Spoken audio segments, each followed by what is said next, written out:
안녕하세요. 현실변호사 홍변입니다.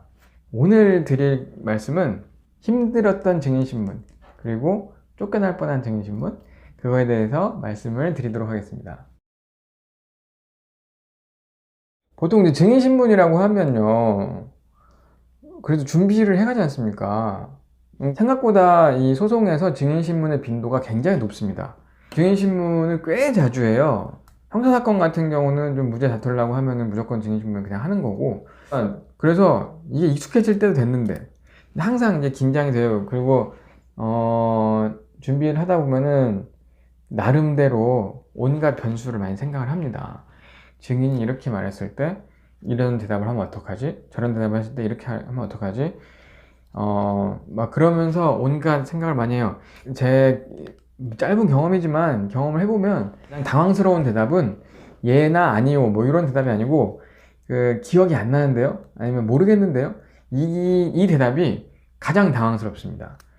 왜냐면 보통 이제 질문이라는 게 이렇게 엮여 있어요, 순차적으로. 그럴 거 아니에요. 여러분이 뭘 물어보신다고 하더라도 시간 순서로 물어보거나 아니면 이제 그 사건의 과정의 논리의 흐름에 따라 물어보거나 그럴 거 아니에요. 근데 여기가 기억이 안 나면 그 밑에 건 기억이 안 나는 게 당연한 거잖아. 그러니까 이게 기억이 안 나는데요? 아니면 잘 모르겠는데요? 이렇게 해버리면 그러면 진짜 당황스럽습니다. 또 제가 당해보니까 이렇게 되는 거죠. 처음에 증인신문을 준비할 때는 이 질문에 예라고 대답하면 뭐 이렇게 하면서 이렇게 가야 되겠다. 아니요라고 하면은 뭐 이 질문 생략하고 뭐 이렇게 가야 되겠다 라는 계획을 세운 다음에 모르겠는데요 라는 대답을 듣고 멘붕이 와서 그 다음부터는 이제 모르겠는데요 라는 대답에도 많이 준비를 하는 편입니다. 그리고 이제 경험이 풍부하신 변호사님들은 그런 경우에 오히려 더 이렇게 능숙하게 증인을 이렇게 그런 질문들을 이끌어 나가시는 경우를 많이 봤어요. 그래서 저도 저런 게 노하우구나 라는 생각을 많이 했었습니다. 오늘 드릴 말씀, 제가 그걸 깨닫기 전에 그럴 때 벌어진 사건이거든요. 첫 번째는 이제 부동산 인도소송이었어요. 흔히 말하는 명도, 임대차 기한이 끝나서 집을 비워줘야 되는데 안 비워주는 경우, 뭐 이런 거에, 그래서 이제 집을 비워달라는 소송을 하는 건데 그 임대차 기간이 굉장히 길었어요. 길어가지고 그 기간에 뭐 수도세, 전기세, 그 다음에 뭐 월세도 좀 밀렸고, 그 다음에 원상복구 비용도 막 좀 있고 막 그랬었어요. 그래가지고 아무튼 뭐 이것저것 청구하면서 인도하라 라는 청구를 했어요, 원고가. 제가 원고했어요. 청구를 했더니 피고 쪽에서 권리금을 달라는 거예요. 임차인들은 보통 권리금을 그 전 임차인한테 주고 들어옵니다, 상가의 경우에. 근데 이게 만약에 건물을 헐어버린다거나 안 그러면 완전히 다른 용도로 주인이 쓰겠다 그러면 뒤에 그 다음 임차인이 없기 때문에 권리금 회수를 못해요. 그러면 이제 임차인으로서 굉장히 억울하죠. 그래서 집주인한테 권리금 안 주면 못 나가겠다라고 해요. 그러면은 법적으로는 사실 집주인이 주지 않아도 되는 돈이죠. 이 권리금이라는 거는 집주인하고 상관없이 임차인들끼리, 그 상가를 영업했던 사람들끼리 주고받는 거니까 집주인은 원래는 주거나 받거나 할 아무런 상관이 없는 건데, 이제 집주인이 급하면 줘야지 어떻게. 그걸 주고 내보내는 경우도 있고, 집주인이 느긋해 그러면은 못 받고 재판에 져가지고 쫓겨나시는 분들도 꽤 있습니다. 그런데 이 사건에서는 임차인이 권리금을 내놓으라고 하는 거예요. 원고 입장에서는 황당하지. 나는 권리금 받은 적이 없는데 내가 너한테 왜 줘야 돼? 저쪽에서는 나씨 여기 들어올 때 권리금 이만큼 주고 했는데 왜 지금 나가라 그래가지고 나 권리금도 못 받고 권리금 내놔 이렇게 되는 거죠. 그래서 쟁점이 이제 나가는 건 확정이야. 나가는 거는 뭐 거의 이제 정리가 되는 분위기고, 쟁점은 우리가 원고가, 그러니까 집주인이, 상가 주인이 권리금을 이쪽한테 나갈 때 주기로 했었는지, 그게 약속이 있었던 건지, 그게 이제 그 쟁점이 된 거죠, 마지막. 그래서 그거를 위해서 이 증인을 부르기로 했습니다. 어떤 사람들이라면은 그 근처에서 복덕방, 그 공인중개사업을 하고 계시는 공인중개사 분들이었어요. 근데 이제 그 당시에 제가 원고였는데 저희 사무장님께서 그분들을 만나셔가지고 진술서를 받아왔습니다. 진술서가 뭐냐면, 나는 이곳에서 공인중개사를 오래 했다. 그리고 여기에 권리금이 없는 것을 알고 있다.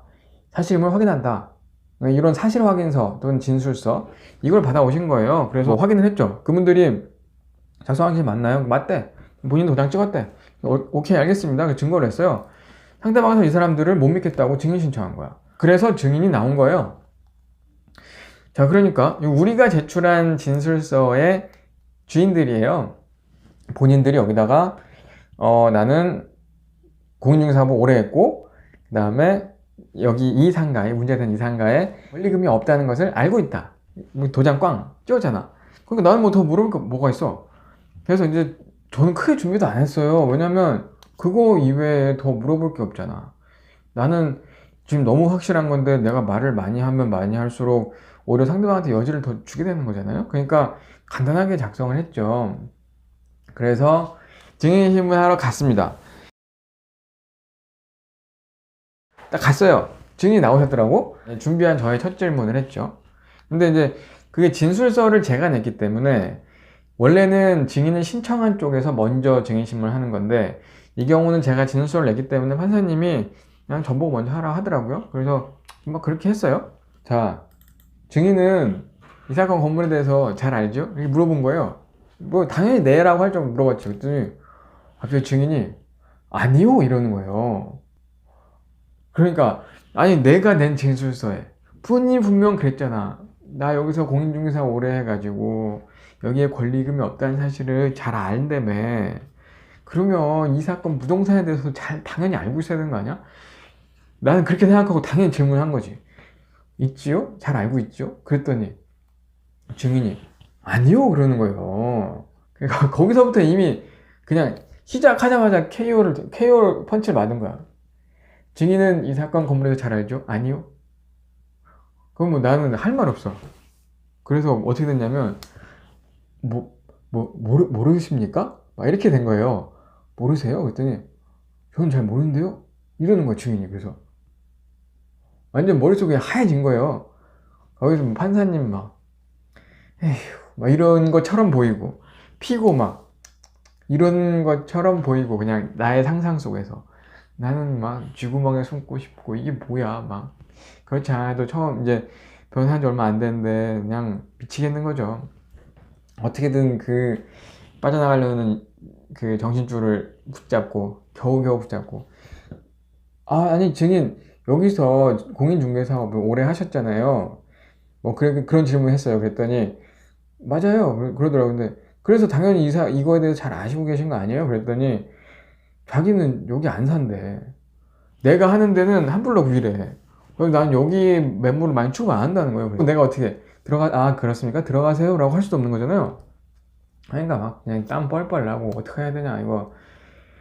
그래가지고 간신히, 그렇다면 증인의 그래도 이제 비슷한 지역이니까 증인이 했던 공인중개사업의 그런 경험을 바탕으로 다음 질문에 대답을 해주세요 라고 한 거죠. 그게 말이 되잖아. 그럴듯하지 않습니까? 다 임기응변이에요. 갑자기 생각나네요.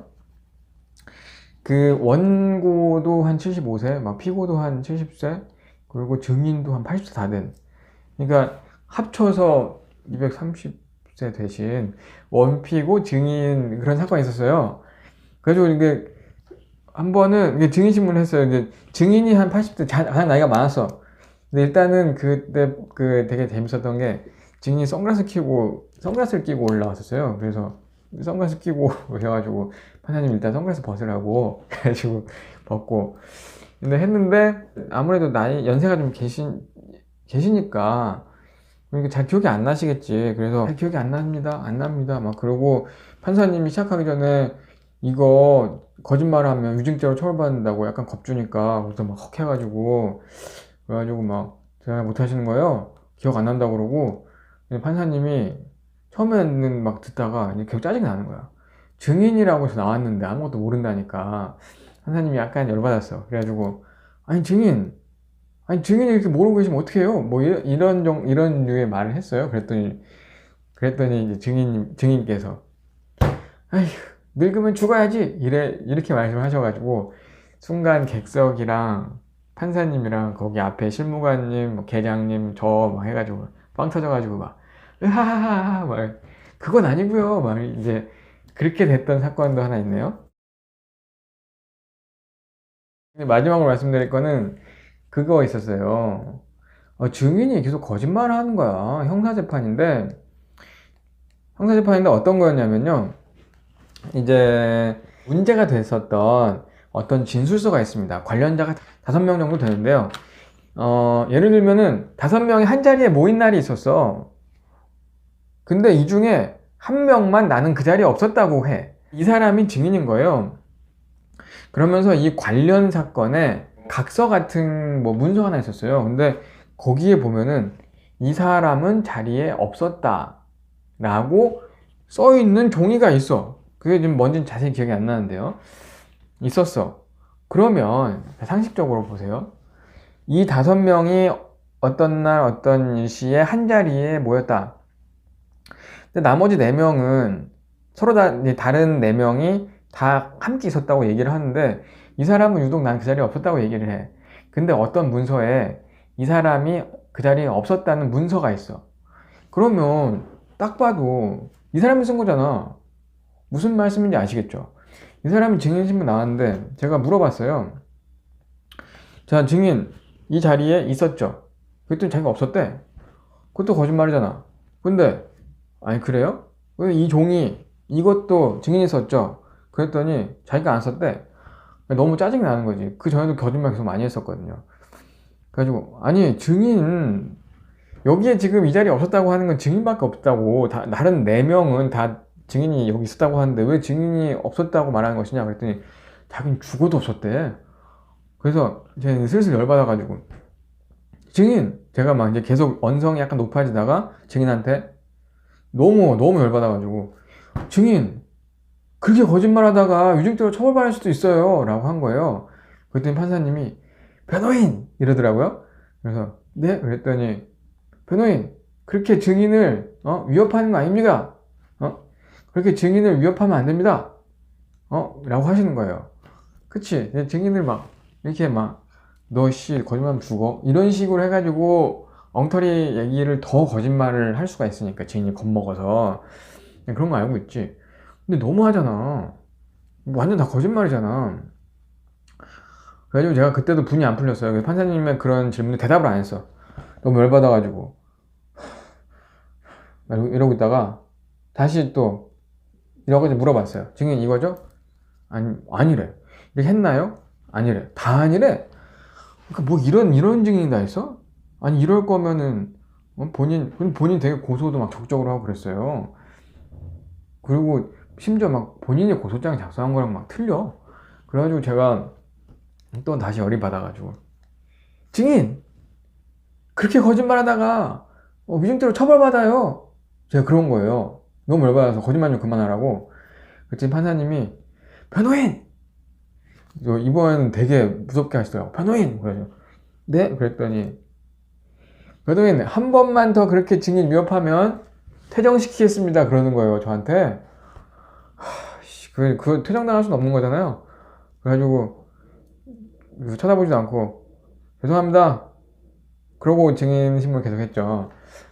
그랬더니 근데 이제 옆에 있는 당사자는 오죽하겠어? 완전 거짓말인데 펄펄 뜨신 거지 막. 아이고 막 저렇게 거짓말을 막 완전 거짓말쟁이네 막 이러는 거예요 옆에서. 그래서 제가 그렇게 2번 혼나는 동안 주의를 받았죠. 피고인 조용히 좀 하세요 이렇게 된 거죠. 소란스럽게 하시면 안 됩니다 이렇게 된 거죠. 판사님이 했더니 알겠습니다 이러더라고요. 아주머니셨는데. 그래서 또 막 내가 막 저도 막 열받고 막 거짓말 하니까 옆에 있던 또 의뢰인 피고인께서 막 아이고 저 다 거짓말이에요 막 이렇게 되는 거예요. 그러니까 또 판사님이 피고인 한 번만 더 그러면 퇴정시키겠어요 이러는 거예요. 근데 거기서부터는 자제를 하셨어야 되는데 피고인이 또 거짓말을 막 하니까 저도 꾹꾹 눌러서 참고 있는데 옆에서 야 거짓말쟁이야 막 이렇게 되는 거예요. 그러니까 판사님이 바로 피고인! 퇴정하세요! 이렇게 된 거예요. 저는 그때 이 퇴정시키는 걸 처음 알았습니다. 제가 본 건 있어도 겪어보긴 처음이에요. 그래서 경위분께서 오셔가지고 나오세요 이렇게 돼가지고 피고인이 이제 끌려 나간 거죠. 막 옆에서 야 이 거짓말쟁이야 막 이러면서 흐흐흐 이러면서 나가셨어요. 그래가지고 이제 형사재판인데 피고인이 없는 채로 증인신문을 했던 그런 일이 있었습니다. 아무튼 별일이 다 있었죠. 증인신문 때는 이제 저도 근데 아직도 저는 지금도 거짓말을 많이 하면 너무 열이 받아요. 근데 젊은 변호사들은 다 비슷한 것 같아요. 근데 좀 나이 좀 많이 드신 변호사님들은 오히려 그런 거짓말을 이용해서 또 이렇게 은근슬쩍 또 진실을 또 캐내기도 하시고 그렇게 하더라고요. 근데 물론 이제 조금 강하게 나가는 게 좋을 때도 있고 이렇게 부드럽게 넘어가는 게 좋을 때도 있고 그건 또 변호사들의 다 또 성향의 차이이기도 하고 뭐 소송을 풀어나가는 방식의 차이이기도 하고 그렇습니다만 저는 너무 거짓말을 하면 아직도 좀 화가 나고 좀 불합리한 그런 걸 당하면 욱하는 경향이 아직은 좀 있습니다. 젊어서 그런가 봐요. 아무튼 오늘은 증인신문에 관한 에피소드 몇 가지 들려드렸습니다.